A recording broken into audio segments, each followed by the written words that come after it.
All right, y'all. Tuned in for another episode of Banked Out Radio Show. I'm your host, Andreas, and I have via Zoom brought to you by Podmatch another guest for y'all. And we're going to get into the whole email marketing, learning how to generate leads, and then follow up and, with the whole sales process with Tanya Brody. She is a very experienced copywriter. Um, just to let y'all know, Tanya is a full stack direct response copywriter and email marketing consultant. I definitely want to get into what does that really encompass? She has worked for numerous marketing technology companies, information marketers, and other small to medium sized businesses to improve their email marketing and overall messaging. Tanya, thank you for taking the day out your time to be able to, talk about the subject matter. You are very welcome. Thank you so much for having me, Andreas. So, email marketing.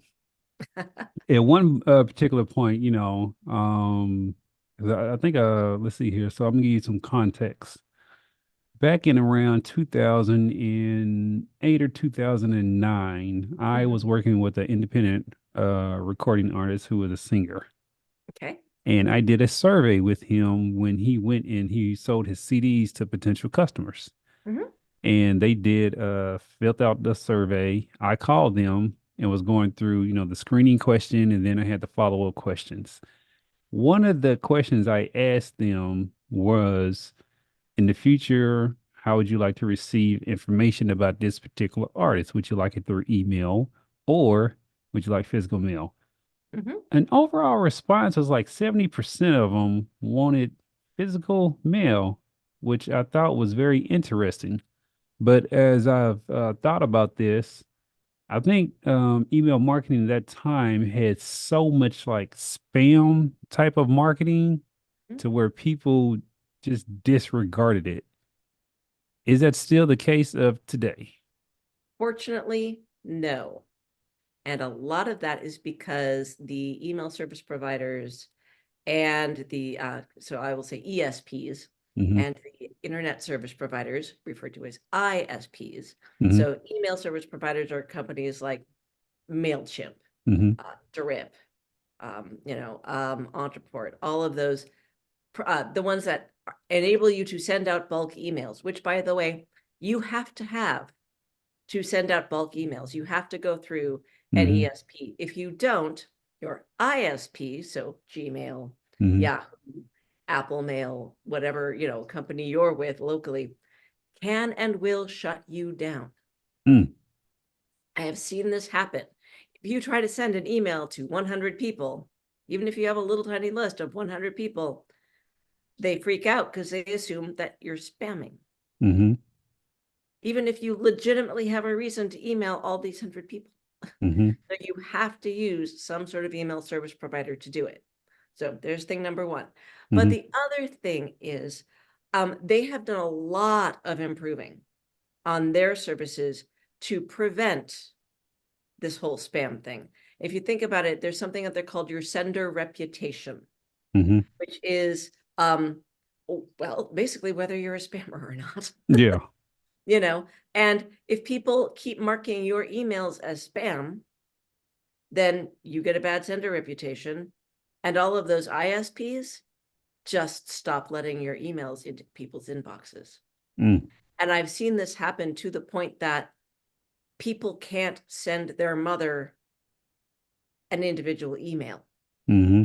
so it can get really serious. So you want to keep your nose clean, and the ESPs want you to keep your nose clean for protecting their sender reputation. Because if you're sending through their service and you're getting marked spam, you are literally affecting every single other customer they have. Mm. Because their IP, their Hmm. IP address is what's getting dinged. Because I don't know how, if you know this, but the majority of people who are on any platform like MailChimp, Drip, what Hmm. have you, we're all on one or several um IP addresses. Hmm. That's like what, the thing that identifies you. Only the great big huge companies, that have millions of contacts in their list or have their own IP address. Mm-hmm. Those of us who have smaller lists, even up to like, several 100,000, we're all sharing IP addresses. Mm-hmm. So if you, Andreas, Mm-hmm. go out and spam everybody and you and I are on the same IP address, I get dinged. Mm. And our mutual ESP also gets dinged. Mm-hmm. And apparently Zoom thought that was really exciting because I just got a whole bunch of fireworks. I saw it. I was like, okay, cool. This is fantastic. I like she's out here speaking and fireworks popping up. So So anyway, yeah, so it's very important. Zoom says it's very important because it put fireworks behind it.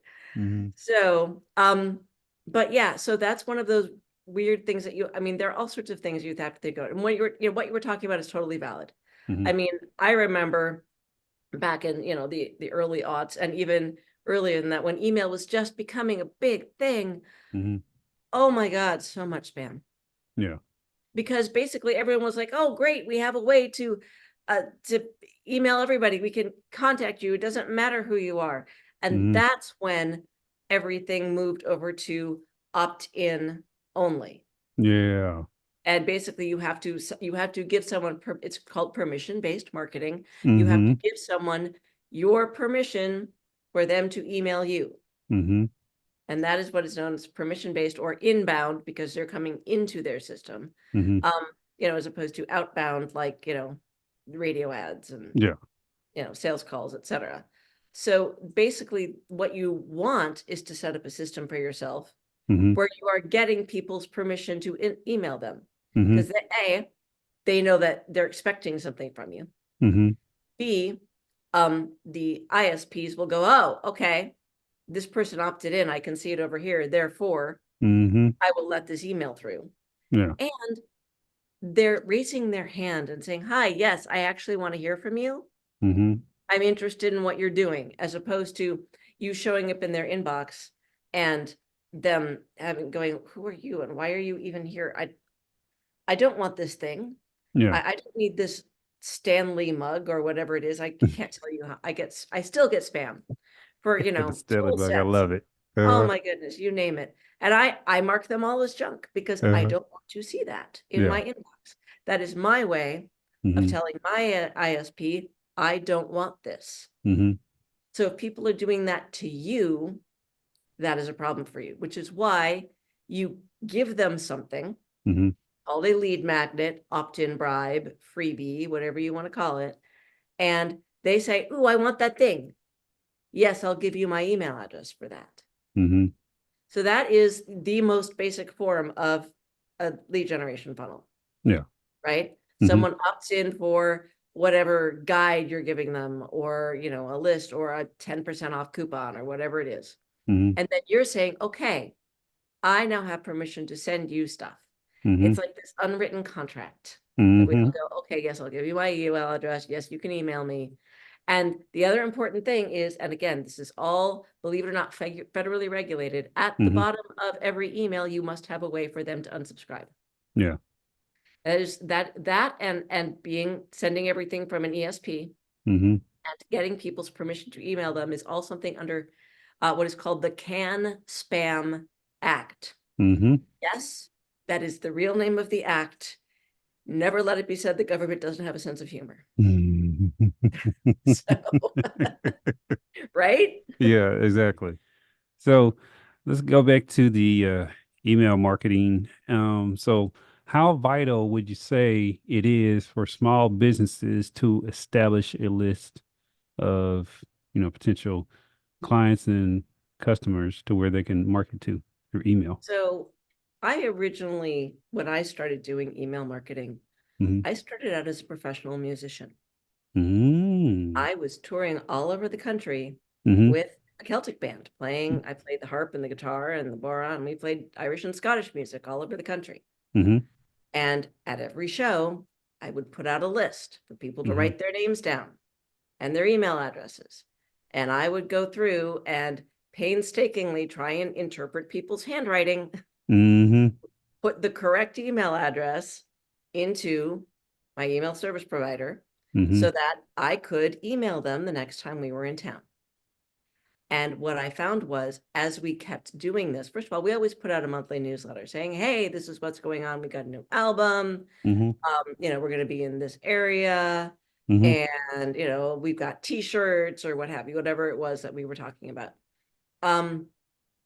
But whenever I was in an area, Mm-hmm. like if I was in, I toured in Georgia regularly, for instance, Mm-hmm. or when I was out here touring in California or touring in the Midwest, I would send out emails to the people in those areas saying, hey, here is our list of shows. This is where we're going to be this coming week. I hope you'll show up. Mm-hmm. And what that meant for me was the venues were happy because I was bringing my own audience in. Mm-hmm. And what it meant for the show itself was, it was more lively. The more people you got in a show, the better the response, right? The Mm-hmm. happier the entertainment is. You get that whole feedback loop going of everyone being all excited. It's a better show. Everyone has a good time. We sold more merchandise. Mm-hmm. We made more money. And we kept growing our list because someone would say, oh, we're going to hear this fabulous band tonight. Come with us. So being able to get those names on my email list meant that I was able to grow our band significantly. Mm-hmm. And we were able to play bigger venues. We were able to get more people into our shows. We sold more CDs, et cetera, et cetera. Mm-hmm. So just to give you an example of a little tiny business Mm-hmm. effectively using email marketing, that's it right there. That's where I started. Now, since then, I've become a professional copywriter. I'm Mm-hmm. what is referred to as a direct response copywriter, which means, candidly, we're all the ones who send you the junk mail. I'm sorry. Mm-hmm. That's how direct response copywriting started. That's what it means, is you're sending something to someone's house. Mm-hmm. And the reason I love email is because it's very similar. Mm-hmm. Social media is great. It's a good way to attract people's attention, but you want to get their email address. You want them to join your email list because social media is so full of distractions. Mm-hmm. You have no idea what is going to grab someone else's attention when they're looking at your post or watching your video or whatever. Mm-hmm. Something flashes in the corner and they're like, oh, wait, someone or other just responded to whatever I posted earlier. I'll Mm-hmm. go look at that. And then you're just left hanging and you'll never see these people again. I mean, the algorithms are weird. You have no idea. Whereas if you get their email address, you can contact them directly, Mm-hmm. end up in their inbox as opposed to somewhere in their social feed. Mm-hmm. I compare it to the difference between trying to have a conversation on a crowded dance floor in the middle of a club Mm-hmm. where the music's playing and there's lots of Mm-hmm. thumping bass and being invited into someone's living room for a cup of tea. Yeah. It's a huge difference. Mm-hmm. They're giving you their full attention. They're interested in what you're doing, and they've said, yes, I want to talk to you, because they've Mm-hmm. given you permission to contact them. Mm-hmm. So yeah, go use social media, do whatever you want to do to get people's attention and to talk about what it is that you do, but make sure you have something to give them to get them on your email list. Yeah. And that's where you create a lead magnet. And a lead magnet is literally something that will be of interest to your ideal customer, Mm-hmm. preferably that gives them what is called a small, quick win, Mm-hmm. which is something small, something easy that they can do, that they try, and they go, oh my God, that's totally worked. Mm-hmm. I love this. Okay, now I want to hear from this person more because they gave me something that helps. Exactly. So, So mm-hmm. go ahead. No, you can finish your thought. I was going to say, in my case, for instance, Mm-hmm. because I help people write their emails every week, because that's the next thing I'm sure we'll talk about, is I give a list of 30 subject lines that you can use to keep people opening and reading every email. That's my lead magnet. That is something that helps people who are interested in working with me, because Mm-hmm. they are people who want to write an email regularly, but they're stuck. They're like, I have no idea what to write. Mm-hmm. Well, here, let me give you a thing that will help you succeed. And then they're like, oh my God, these totally work. People are reading my emails. I want to work with her. This is awesome. So that's the idea behind a lead magnet. A friend of mine um, described it as it's like you have this fabulous loaf of bread, Mm-hmm. right? That loaf of bread is your product. Mm-hmm. And then you take the best slice out of the middle of the loaf of bread and you put some butter on it and you hand it to someone. And they're like, oh my God, this is really good bread. How do I get more? Mm-hmm. Well, as it happens, I have a loaf I can sell you. Mm-hmm. So that's the idea behind a lead magnet. You're giving them something that is valuable enough to them that they're going to want more of what you're offering. So you set that up and you have a landing page that people come to. Mm-hmm. And there, when you pull them off social media and you say, hey, go check out this thing. And then that's where they put in their email address. And you have your ESP, email service provider, set up to automatically send it to them. It's all automated and you don't have to think about it. You don't have to think, oh my gosh, someone else just opted into my list. I have to go send them something. No, that's taken care of. Mm-hmm. So when you're establishing this list, and like you said, you use a lead magnet and you get them to open up the email and you're starting to correspond with your audience, how often do you have to correspond with them? So here's what I personally recommend. I send a 4 email welcome sequence to begin with. Mm-hmm. So it's not just, hey, here's the cool thing. I'm going to start sending you a bunch of emails that make no sense to you. Mm-hmm. I introduce myself.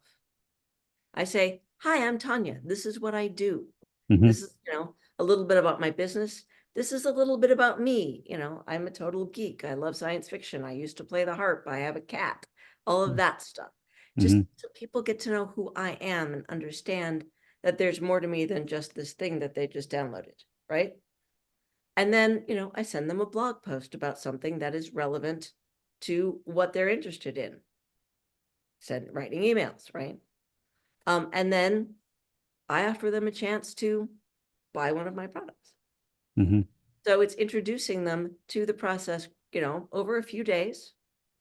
And then I email people twice a week personally. Mm-hmm. I recommend once a week minimum. Mm-hmm. If you're like, I just can't do it, it's too much, every other week or every month, but you have to keep emailing people. And the reason comes back to that same spam issue. Mm-hmm. If you have a big email list and you think, oh, I don't have to do anything, I'm just going to send stuff to them when I want to sell stuff, and you Mm-hmm. only sell stuff twice a year, those people are going to be like, who are you and why are you in my inbox? Yeah. Why should I care why you're here? I'm just going to delete that, or I'm going to click on the spam button, which goes back to that whole sender reputation. Mm-hmm. So the reason you want to email regularly is A, people know who you are. You are literally just keeping yourself top of mind. And B, it's giving you a chance to build that relationship with them. So they're like, oh, yeah, Tanya, I like reading her emails. Or, oh, yeah, Andreas, I really appreciate the stuff he says on his podcast. Mm-hmm. I'm going to go check out his podcast. So when you email people saying, hey, there's a new podcast up, they're like, oh, yes, I want to go listen to that. For me, it's, hey, I've got a new blog post, or hey, here's some information that I only give to people once a week. So I have my Tuesday email is usually a blog post. Mm-hmm. And my Thursday email is usually just something that I only send to people on my email list. It's some interesting piece of information or something like that. And I make a sales pitch in every email because you should, because that's the other thing that email is good for, is training your audience to buy, or at the very least to take an action. Mm-hmm. And that can include going to a blog post or a Mm-hmm. podcast or scheduling an appointment or reading an article about you, giving them that information. And then you should also include sales and in your emails. It's like, here's this really useful information. Here's how it ties into my product or service. Here's where you get the product or service. So in getting people to click, you are literally training them Mm-hmm. regularly to click so that they're going to go to your sales page or to your blog post or whatever it is, and they're going to get the information they need to eventually make the purchase you want them to purchase. Mm-hmm. So when working with the small business owners, Are they understanding this concept that you're talking about with, like I said, the whole strategy, the implementation things, each step? Are they receptive to it? Some of them, yes. Mm-hmm. Some of them are like, no, no, no, I just do it all on social media. And it's like, well, that's great, Mm-hmm. except there's that whole distraction thing that we talked about earlier. Mm-hmm. And more importantly, um, if you want someone to buy off of social media, you're probably missing 99% of the people who are interested Mm-hmm. in what you're selling. Because not everyone is going to buy right away. Mm-hmm. And if you are assuming that people are going to see your ad once or twice or three times and they're going to buy, you're assuming they're really far down that level of awareness Mm-hmm. that we frequently talk about in marketing. Mm-hmm. This is a concept from Gene Schwartz, a very famous copywriter. And it's the idea that people are like not aware at all, Mm-hmm. or they're aware they have a problem. Then maybe they're aware that there should be a solution out there. Then they're aware that you have that solution, Mm-hmm. that you exist. And then there's, okay, I'm ready to buy. So there are these 5 steps that people go through. And you may be catching a whole bunch of people at that, I don't even know I have a problem, I'm totally out here Mm-hmm. being clueless stage, but they're still your perfect customer. But if they're like, oh, that's kind of interesting, yeah, I kind of want this lead magnet thing, then you still can contact them until they and guide them through those steps Mm-hmm. until they get to that point where like, oh my gosh, yes, I need the thing. So that is the process you have to take people through with your email, which is why it's so important to email people regularly. Mm-hmm. And if you don't have a way for people to stay in contact with you and for therefore you in contact with them, why would they remember you? So that when they are finally ready to buy whatever thing it is, Mm-hmm. if your competitor's Facebook ad is the one that comes up, they're going to buy from them because they're right there. Exactly. Whereas if you've been nurturing this relationship over Mm-hmm. any number, amount of time, they're going to go, oh, yeah, I was thinking of getting onto those. Didn't Andreas just email me about that? Mm-hmm. I should go check out that email because Yeah. there's a relationship there. That's why email marketing is so powerful. And here's the thing about email marketing. It is not instantaneous. It takes time. Mm-hmm. I have people who join my list and they buy right away. I have people who are on my list for years and Mm-hmm. then finally they buy. Mm-hmm. So it is not an instantaneous thing. But what it does is it gives you a rolling cycle of people coming into your business. Mm-hmm. So as opposed to having to pay a ton of money to get people onto your list and then, or to pay for all those Facebook ads, those social media ads, for example, and hope that people buy, well, you can keep them on your list, which is much less expensive, by the way. Yep. And you're reminding them of your existence so that when they are ready, they become that next customer coming in, as opposed to just spending all that money on social media ads. So that's why I am so pro email. And like I said, the hill that I will die on Mm-hmm. is that you need to email people regularly. Yeah. And that is to keep your business top of mind and to build that relationship. And it doesn't have to always be buy my stuff, buy my stuff, buy my stuff. In fact, it shouldn't be. Um, One of my other favorite copywriters, a fellow named Nick Usborne, refers to it Mm-hmm. as help, help, help, sell. Mm-hmm. So you give a lot, you create content, Mm-hmm. give people special insights. And then you say, and by the way, here's where you find my products. Here's where you get my services. Here's how you sign up for an appointment with me to talk about whatever it is you do. Mm-hmm. So it's not a constant sales message. It's more like being that really helpful person. And when someone goes, oh my God, I totally need this, you're like, great, I've got it over here. Mm-hmm. Yeah, to me, it sounds like more of the building a relationship. Exactly. It's really all about building that relationship Hmm. because people buy from people they know and like. Hmm. They You do. know, when you need something, what's the first thing you do? Depending on the need, most of the time I'm always asking somebody if I don't know anyone in that area. Exactly. I'm asking someone. You're asking someone, you're going to your network, Mm-hmm. people you know who you trust, Mm-hmm. and saying, "Hey, I need a haircut, or I need a dentist, or Mm-hmm. I need a new car," whatever it may Mm-hmm. be. You're saying, "Do you know A?" And Mm-hmm. people will be like, "Oh yeah, blah, blah, blah," you know. So we are more likely to go to people we trust. Yes. Well, if you're already a trusted source Mm-hmm. and someone's like, "Okay, I'm ready to do I'm ready to do this," they're just going to come to you because they already know you. Mm-hmm. They already trust you. They already Mm-hmm. like you. Mm-hmm. And I don't know about you, but I would much rather spend my money on people I know, like, and trust, Yeah, because I feel like I'm supporting them because they've been exactly. helping me.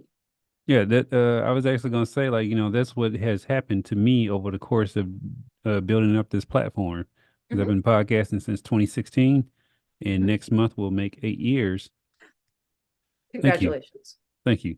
And people call me, be like, hey, do you know? Because I talk to a lot of different people in a lot of different industries, Hmm. and I've built relationships. So they call me like, hey, you know this person, you know this person, you know this. I was like, oh yeah, this da, da, da, da, da, da. So then Yeah, when I introduce something that I'm selling or that I'm pitching, they're like, oh yeah, let me get that. And that's just exactly. how that goes. Yeah, Um, what success exactly. story? I'm sorry, go ahead. I was just saying, I was confirming what you were saying. I said exactly. What success story can you give us to where, you started working with like a small business and, they used the email marketing and they were able to achieve whatever it was? Sure. So, I actually work with businesses of literally all sizes. I work Hmm. with, I've uh worked with every, from like a personal accountant up to, a company with millions of email addresses that they're sending emails to. Hmm. And I have to say, some of my favorites are the smaller ones because, we can really get into what's going on. And I have a client, she's actually that accountant that I just mentioned. Hmm. She and I work together, and we set up a lead magnet for her Hmm. because she's like, I'm on social media and I write blog posts and stuff like that, but I need to get more people into my business. And I said, oh, well, let's set up a lead magnet for you. Hmm. And she set up a lead magnet, and we did the whole thing where we set up the landing page and we set up the automation on the back end with a welcome sequence. Hmm. And then she just started writing every week. And she started getting people on her list, Hmm. and she got, more people visiting her blog posts, and she got but she got started getting more customers. Now she's not trying to get thousands and thousands and thousands of clients. She's Hmm. just trying to make sure she's got, enough people on her roster that, she's doing the bookkeeping, she's doing their taxes, what have you. Hmm. So she's got a small list. She's not looking at thousands of people. Yeah. She just needs enough that she's got enough people coming into her business, right? Hmm. So that's probably the place that the majority of entrepreneurs are. Where, I mean, even me, I can't take on 5 billion clients. Yeah. I don't have that much bandwidth. I have to sleep occasionally, you know.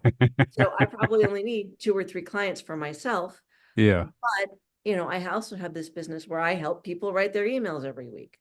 I want to Hmm. get more people doing that. But Hmm. again, I don't need a huge list to do that. Hmm. And I'm looking for people who are interested in doing the specific thing. There is tons of room out there, I think, is what we all need to remember. Whatever it is you're doing, whoever your competitors are, there's always room for you, because what you say may make more sense to someone than what one of your competitors says. Hmm. Like, oh no, I get that. That makes sense to me. I jive with that. Whereas this person over here, I don't agree with that. Hmm. That's not my thing. So they'll come to you. And I think that it's really important to remember that even if your list is small, it's still a really, really valuable thing. Hmm. So there are statistics out there that say that email marketing has a 4,400% return on investment. Mm-hmm. Basically means for every dollar you put into email marketing, Mm-hmm. you can make 44. Mm-hmm. So it's a really powerful tool. It is. And the nice thing about it is like you own it. Yeah. you know, Facebook, Meta and TikTok and what have Mm-hmm. you, all of those platforms, they can shut your account down Mm-hmm. if they feel like it. And um, or your account can get hacked, Mm-hmm. or they could just go up in a puff of smoke. If the government decides that, hey, you're doing, this platform, whatever platform it may be, is doing things that are bad, or if, heaven forfend, the owner of the platform start changing a whole bunch of things and everybody disappears, Mm-hmm. your marketing is gone up in smoke too. Yeah. But if you have your email list, then you own that. And until someone says, I no longer want to hear from you by unsubscribing, Mm-hmm. you have every right and every reason to email them regularly. Yeah. And that is just going to keep your business going on a nice, steady, even keel. So this person I was working with, she got her lead magnet going, and she's got her regular clients, and she is now starting to branch out. She's also a published author. She Mm-hmm. writes books on finance. So every time she puts out a new book, Mm-hmm. she emails her list about that.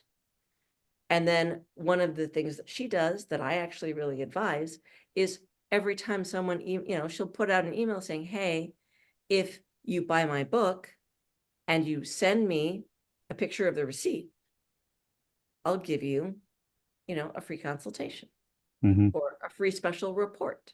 Mm-hmm. So it's like, here's that extra incentive to go do this thing. Mm-hmm. And you can't, that's one of those things you really need an email list to do. Mm-hmm. So, there are all sorts of wonderful ways you can use your email list. Like I said, I used to use mine to tell people when I was in town playing music. Mm-hmm. Now I use it to say, hey, I've got a new product or service or a new blog post. It's like you can be really creative and really engaging with your email list and keep people paying attention to what it is that you do so Mm-hmm. that they're ready to buy sooner. Mm-hmm. Would you say there is a downside to email marketing, or is there not any at all? So I think the downside to email marketing that most people who are not professional copywriters Mm-hmm. will tell you is that you have to write the emails. Mm-hmm. I was actually listening to your podcast earlier, and you were talking with a woman who is also a podcaster. And I think both of you said something about there are a whole bunch of podcasts out there that they're just sort of out there in the ether and no one's adding to them. Mm-hmm. Well, much like with podcasting, if you want to keep people engaged, you have to keep making podcasts. Mm-hmm. When you're doing email marketing, you have to continue to write the emails.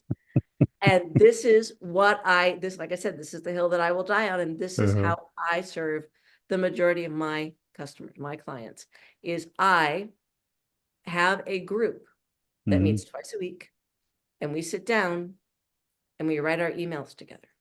Mm. We take 30 minutes, we put out the email, and then we go through and we review those emails together. Mm-hmm. So what I do is I look at every person in the group. I'll look at their email. I'll say, okay, this is what I think. Everybody else in the group, what do you think? Mm-hmm. So you're getting immediate feedback, not Mm-hmm. just from me, Mm-hmm. who is going to say, okay, you can make this stronger here. And I think you need to rephrase that, or that doesn't make sense. You're also getting immediate feedback from people who have no idea what you do, Mm-hmm. or who may know what you do, but are also small business owners and may go, Mm-hmm. hey, I think you should change that too. Yeah. You're getting really immediate direct feedback. And then we take another 20 minutes and we go take all that feedback and incorporate it into our emails. Yes. And then guess what? Your email for the week is done. Woohoo! Mm-hmm. And you can put it into your ESP and send it Mm-hmm. out. And that's that. Mm-hmm. So The other thing that I do, like I said, I have that list of 30 subject lines that basically just gives you that place to start. Mm-hmm. Because I think that's most people's biggest problem is they're sitting there staring at the blank screen going, I have no idea what to write. Mm-hmm. And that list of writing prompts just tells, gives you that extra push, that extra, oh, okay, I could think about this. I'm okay now. I can get started, and most people are fine. Mm-hmm. But I think that's probably the downside is that someone, whether it's Mm-hmm. you or someone on your team, Mm-hmm. has to actually write the emails. Yeah. Personally, that's actually my favorite part, which is why I'm a copywriter and I Yeah. focus on marketing, but I'm weird. Mm-hmm. So, Yeah, I love it. So I think we talked about a lot of stuff. Is there anything that we didn't get to talk about when it comes to email marketing? And let me think about it. So I think the thing to do is really uh, figure out what it is that is special about your product or service mm-hmm. and figure out the thing that you can give people a small, quick win. Mm-hmm. And then make sure you know exactly who your ideal customer is because you really want to focus on that person. Mm-hmm. Because, yeah, we both appeal to entrepreneurs, but I bet we do really different things. Yes. You don't talk about email marketing. That's why you have me here, Exactly. right? So, but the point being, we may have the same audience, Uh-huh. but even within that audience, there are going to be people who are like, that lady's crazy. I want nothing to do with email marketing. And there are going to be other people like, oh my God, Mm-hmm. this is the person I've been looking for. Yeah. So I'm focused on those people, and you should be focused on those other people. So figure out Mm-hmm. your ideal customer is, Yes. and then focus on them and find the thing it is about your product or service, and specifically your lead magnet, Mm-hmm. that's going to make them go, yes, Mm-hmm. that's the thing right there. That's it. That's what I want. And Exactly. then really, it's all about building that relationship. And you can be funny, you can be silly, you can be serious, Mm-hmm. be human. Do not write with the corporate voice unless you are literally writing for a corporation and they require you to. Mm-hmm. But have fun with your emails. I have literally done everything from writing about Star Wars Mm-hmm. to, when it happened, telling people that I'd literally just lost my cat that day. Mm. And it's because people relate to stories. Mm-hmm. They do. We are inherently wired to listen to stories. Mm-hmm. So tell your story, tell funny stories, Mm-hmm. tell silly stories, but give people something to relate to. Mm-hmm. Don't just sell at them. Don't just send them pictures of whatever it is you're trying to sell and say, buy, buy, buy, buy, buy. Give them a reason to want to buy. Mm-hmm. Yes, I like Andreas. He's a cool guy. Mm-hmm. He was telling me about his cat or his Mm-hmm. dog or, Mm-hmm. the skiing trip he took last week. I want to hear Mm-hmm. about that stuff because it makes you human. Yes. And in a world of, increasingly now AI bots, Yeah. um, and, large faceless corporations, the humans are the ones we're going to buy from. Exactly. So for everyone out there, if they need a consultation or need more guidance or want to, get on your email list so they can receive your 30 tips and how to, subject lines and get people to open emails and all that, where do people need to go? They can go to Tanya Brody Copywriter, all one word, .com. That is my website. And there will be a fascinating little pop-up that will say, here is the lead magnet that you are looking for. It says, get my list of 30 subject lines to keep your email, subscribers opening and reading every email. It will be right there on the page. And of course, you can find me on Facebook out there. If you Google Tanya Brody, I'm out there. And it's T as in Thomas, A as in Apple, N as in Nancy, Y as in yellow, A as in apple, B as in boy, R as in Roger, O as in orange, D as in dog, Y as in yellow. So Tanya Brody, copywriter.com. All right, so y'all got that. Y'all heard that here from the email marketing expert. Go and check out the website and click on if you want to get more information. And as always, y'all can come and listen to all these different guests that we have on the podcast, Bank That Radio Show across social media, and also check out the website, bank.radioshow.com.